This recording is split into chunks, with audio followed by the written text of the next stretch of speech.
دو type کی مصیبتیں انسان جو ہے اپنی زندگی میں برداشت کرتا ہے. ان میں سے ایک ٹائپ ایسی ہوتی ہے جو خدا کی طرف سے آزمائش کے طور پر انسان پر نازل ہوتی ہے. دوسری وہ ہے جو ایسی مصیبت ہے جس سے جو ہے چھٹکارا خدا کے سوا تو کچھ نہیں ہو سکتا. البتہ اپنی کچھ اعمال کی وجہ سے جو بھی ہے وہ مصیبتیں آتی ہیں. یہ ہم جو ہے اسے ڈٹرمن کس طرح سے کریں، کیسے اس کا پتہ لگائے کہ یہ جو آزمائش ہے یہ خدا کی طرف سے ہے اور دوسری جو مصیبت ہے وہ خدا کی طرف سے نہیں ہے.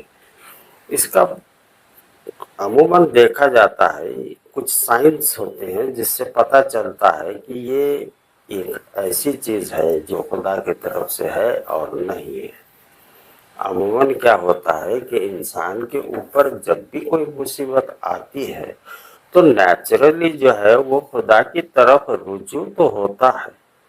مصیبت آتی ہے تو سب سے زیادہ وہ خدا کو یاد کرنے لگتا ہے، یہ نیچرل ایسا ہوتا ہے. لیکن فرق ان دونوں میں کافی چھوٹا سا ہے.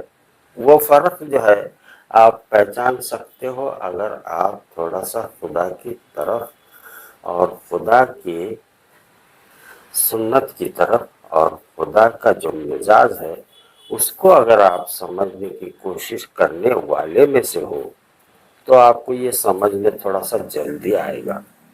اب میں آپ کو بتاتا ہوں کہ خدا کی طرف سے آئی ہوئی جو چیز ہے وہ مصیبت خدا کی طرف سے ہے یا کامن مصیبت جو انسان کو آتی ہے یہ وہ ہے. خدا کی طرف سے آنے والی مصیبت میں انسان کی حالت ایسی ہوتی ہے کہ وہ دل اور روح سے جو ہے پکا ہوتا ہے. یعنی وہ جو بھی اس پر مصیبت آئی اس کا جو رجحان ہے وہ خدا کی طرف سے ہٹتا نہیں ہے کیونکہ وہ پہلے وہ خدا کی یاد میں تھا. اب مصیبت آ گئی تو اس کے باوجود جو اس نے اسے چھوڑا نہیں. وہ اس مصیبت کو ایز اے آزمائش کے طور پر لیتا ہے.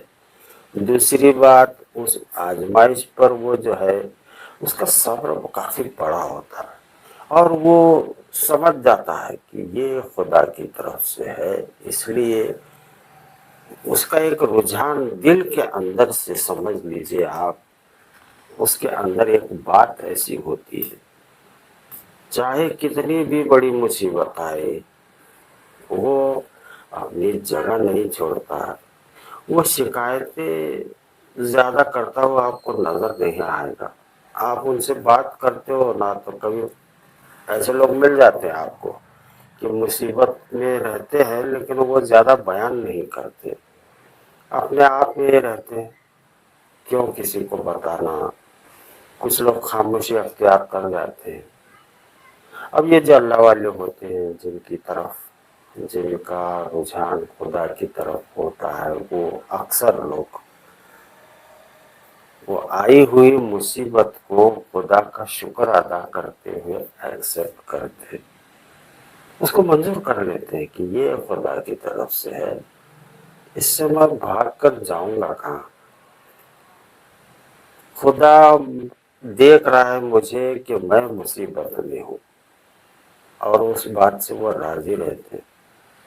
ہاں دعا کرنا ایک بات الگ ہے، وہ دعا کرتا بھی ہے کہ مجھے تکلیف ہے اور یا تو مجھے صبر عطا کر یا اس مصیبت سے نجات دے. یہ دو ٹائپ کی دعا کرتا ہوا آپ کو یہ آدمی نظر آئے گا.